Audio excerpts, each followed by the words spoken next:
Hello, Anashe, and this is a Witchy book recommendation. I haven't done those for a while.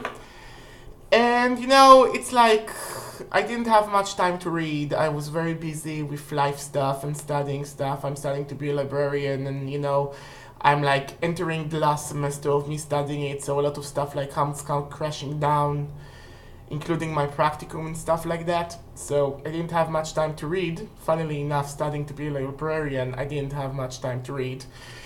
And this time I would like to recommend an amazing book that I received from a very good friend, Tal Oriana Rogov. Thank you, my sweet. Thank you. I love you so much. You brought me this. She visited London. She got me this from the Atlantis bookshop, which is the Atlantis bookshop is a very important historical shop because this is where Aleister Crowley and Gerald Garner and all the magic and witchcraft that we know in the West today basically got conceived in its halls, sitting down, people talking about stuff, and you can find the Morel and amazing other books. So I highly recommend that you visit it. If you go to London and you're witchy, go to the Atlantis bookshop. Anyway, no, they did not pay me to say the commercial to make a commercial for them, but no, I would most definitely go. Anyway, she got me this book. It's called Of Shadows, 100 Objects from the Museum of Witchcraft and Magic by Sarah Hannant. I'm sorry if I'm mispronouncing it, and Simon Costin. Okay, and this is basically a picture book, and it has like a picture. For instance, this picture of a labyrinth. Okay, and a text about what it is, including the typed text by Cecil Williamson. Now, let's open randomly and find the intriguingly interesting object. I'll show it to you and I'll read to you the texts. And you tell me if you like the book and why. Okay. Let's see.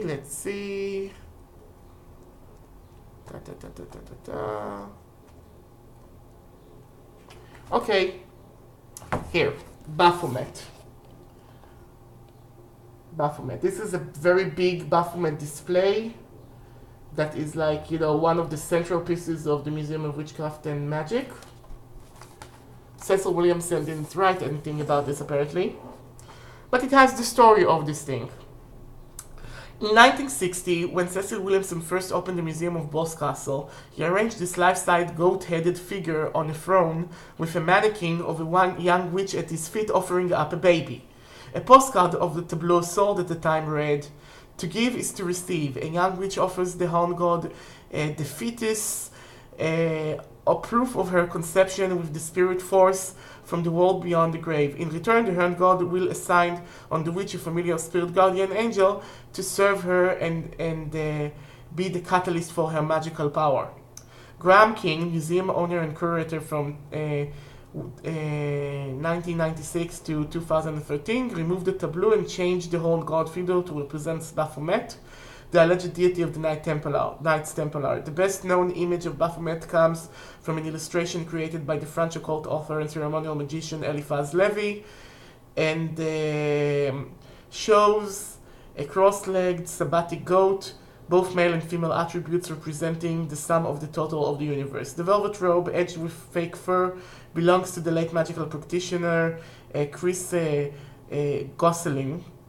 As high priest would sometimes assume the role of the horn god during rituals wearing this robe and horn mask. In 1921, the Egyptologist Margaret Murray argued that during the witch trials, the horn god was perceived to be the devil. This notion is embedded within popular culture, most famously illustrated in 1968 Hammer Films production of Dennis Whitley novel The Devil Rides Out. In fact, Dennis Whitley used the photograph of Horny, as it's affectionately known, in his book The Devil in All His Works, 1971. In 2014, the Satanic Temple in America commissioned an enormous statue of Baphomet to be placed alongside the monument of the Ten Commandments at Oklahoma State Capitol.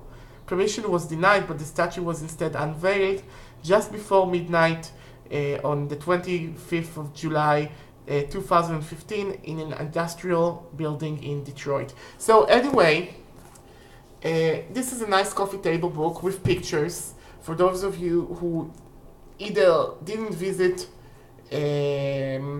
look, beautiful picture of a mandrake root. What do you think? Those of you who didn't visit the Cornish Museum of Witchcraft, and those of you who, visited there and like you wanted some a catalog from the display that tells you what's in there and explain those things, or if you're just looking for interesting magical ideas, or you want like to look at the witchcraft of the past, okay, you can buy this book. I suppose that some of the money from this book goes to the Museum of Witchcraft in Cornwall, and this is a very important place to support as witches, because we have to support our past, or else we'll have no education resources to our children or to the witches that would precede us.